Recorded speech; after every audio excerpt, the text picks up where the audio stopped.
Sunday వస్తే reels చేసుకోవడానికి time సరిపోతుంది. సరే అయితే ఈరోజు అసలు మీకు నేను క్లాస్ చెప్పను, సరదా గేమ్స్ ఆడుకుందాం. సార్ క్రికెట్ ఆడదాం సార్. సరే అయితే ఆ రూమ్ లో బ్యాట్ బాల్ తీసుకోవచ్చుకో.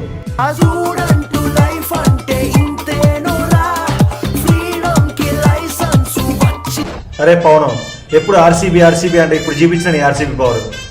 చూపిస్తా చూడండి సార్, దవిడి దివిడే.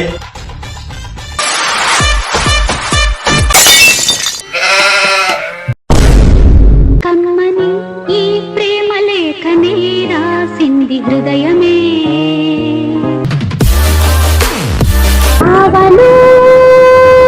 మనుషులు అర్థం చేసుకునేందుకు ఇది మామూలు ప్రేమ కాదు, అగ్నిలాగా స్వచ్ఛమైనది.